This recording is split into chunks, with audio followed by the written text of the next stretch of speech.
Hello viewers, right now I'm going to demonstrate the fact that I got my PBX able to dial in and out. So I'm going to go over a little bit of how I did that. But first of all, so let's talk about how I did that. So my home phone service is served out of this modem. You've seen this a few times before on my channel. This PSTN 3402, and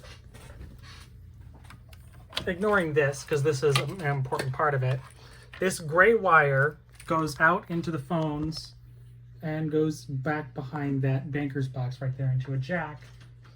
It actually has two ports on it. One goes down to the block, the distribution block downstairs, and the other goes to this phone, the Panasonic. I just call it a PBX because it has a lot of PBX-like functions. I love this system a lot, as you know. But, you know, as you also know, I recently set up a FreePBX instance on my network. And one thing I've wanted to do for a while is get it on our phone network. So, that's where this guy comes in. This cable here goes down below on this splitter. I recently acquired this. This is a Grandstream HT813. As you can see there. I don't know if you can see it, but it is a Grandstream HT813 right there. And as you can see, it is plugged into the network and into the FXO port. Now, for a while, all I could do was outbound calls on this. Inbound calls, you'd try to pick up on this guy, for example, and you'd pick up and it would just immediately disconnect because it couldn't figure out the audio codecs or something. So, let me make sure it's still working.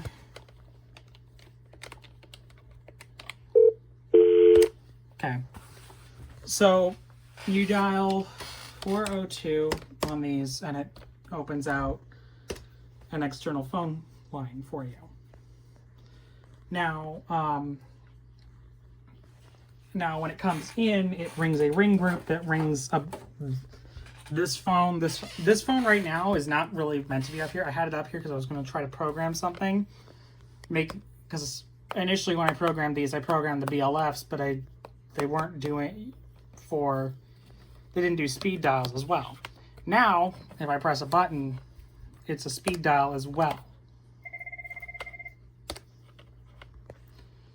But, anyway, so for example, I'm going to dial, what should I dial? One of the verification numbers in New York. So I dial 402 to open the channel, and this is just a shortcut. It's actually a 7-digit extension on my system, but hold on. I have to wait. So now I have dial tone, and that's coming from the modem, and I can dial.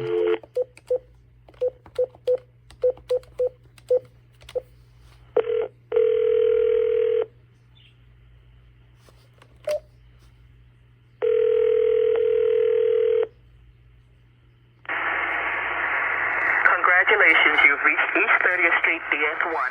Now serving And it's also the same thing that's on, as you can see, line in use.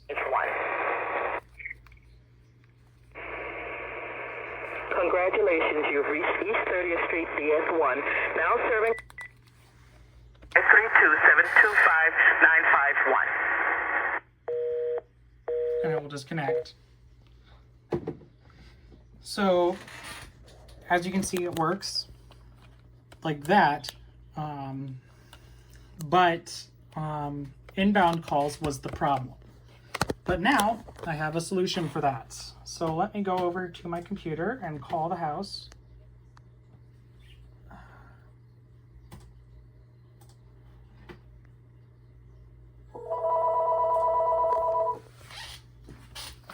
So as you can see, this number just has, I put a Owen Murphy recording on it.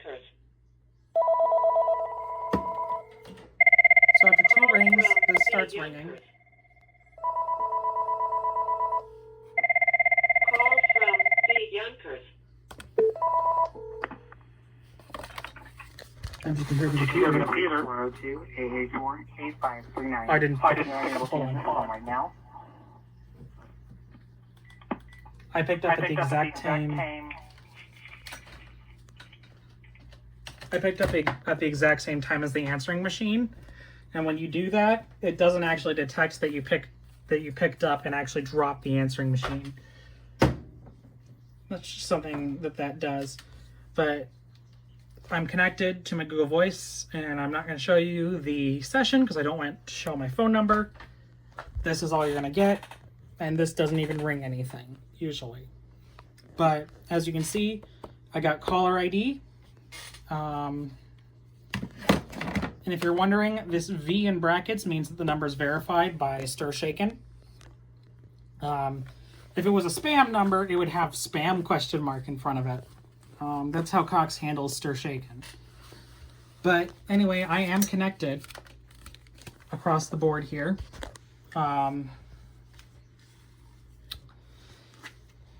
Now, let's kind of go over how I did this. So I'm going to hang up. I'm going to try not to drop this handset.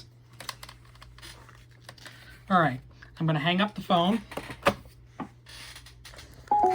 And now I'm going to pull up my FreePBX.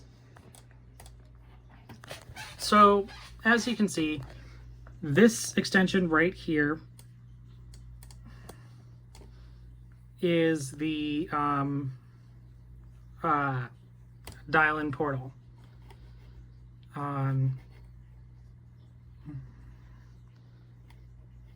technically, my number on FreakNet starts with 884 on FreakNet, but I don't have that set up right now, and I'm not going to for a little bit. But this was kind of in format of that, so I could have it dialed directly into my ATAs.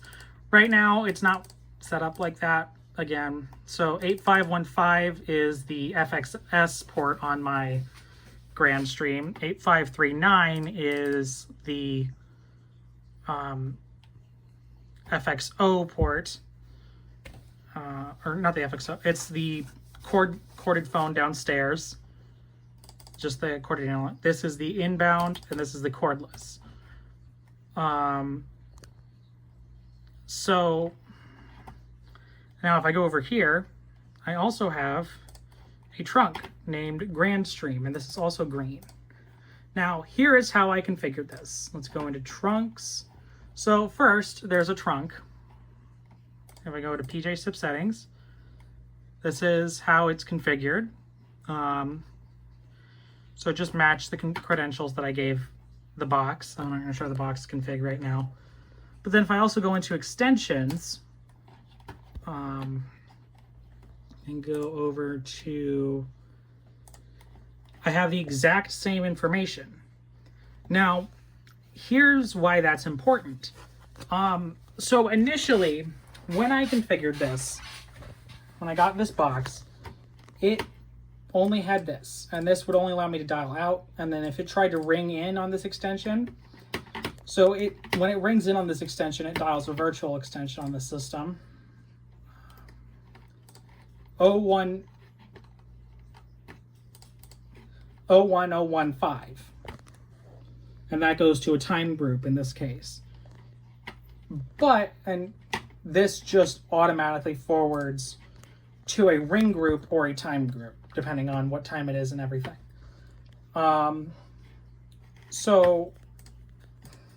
But every time it would do that, if you tried to pick up, you'd get nothing here on the phone.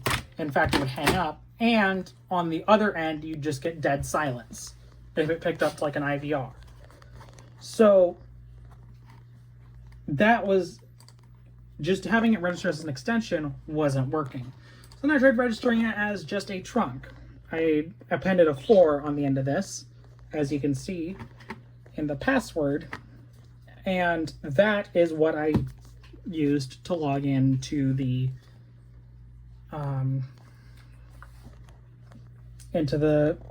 box. I kind of used a guide online showing me how to do this. So I was able to get inbound calls then, but I was not able to make outbound calls. I even set up an outbound route, did not work. So my final option, so for a while I just left it where it was just registered with this so I could dial out, and then when it rang in, it would ring these phones, but you couldn't answer from them. You could, it would ring on here, but you couldn't answer. Now, and I came up with this idea last night. Now, when you call in, it will actually, after 2 rings, it will start ringing these phones.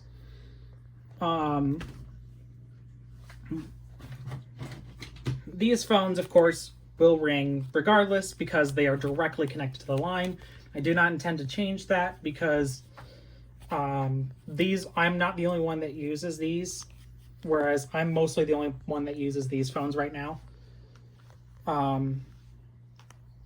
I'd like to set up links to relatives and loved ones on these, but for right now, this system is confined to this house, and I'm pretty much the only one that uses it because I'm the only one that knows how to use it. This, on the other hand, is just directed directly to the phone line and just works fine. Don't intend to change it. It's going to stay the way it is. So, the way I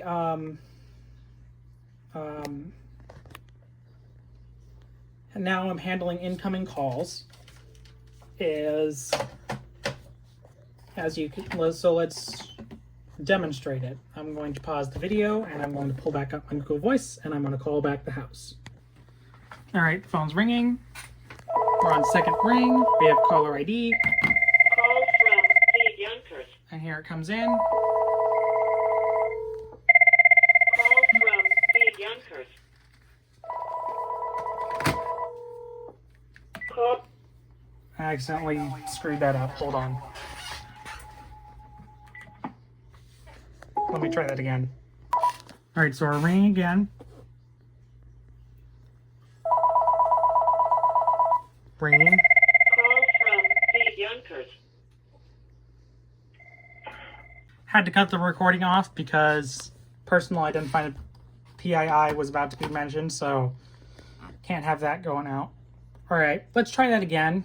Hopefully voicemail won't catch it this time. That was Cox's voicemail that caught it, but let's try this. Call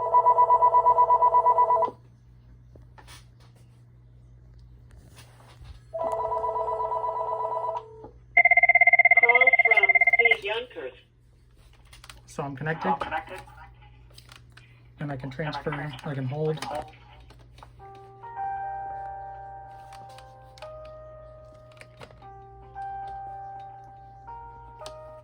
So let me transfer the call. Transfer.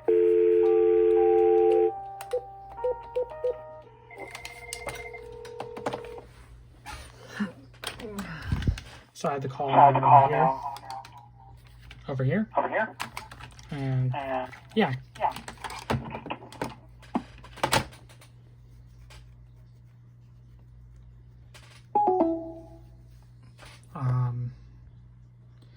Yeah, that's kind of all I have to show about this. Anyway, thank you for watching this video. If you like this video, maybe like and subscribe. And trying to think about this outro here. Maybe check out my affiliate links. Those help out the channel a lot and help me fund my madness. Disclaimer, the affiliate links will probably only be things that I actually use in my videos or actually own and actually trust. I'm not going to just willy-nilly endorse something that I don't, know about. And if I do, please call me on it. But anyway, that's all I have for now. Thank you for watching and have a good day.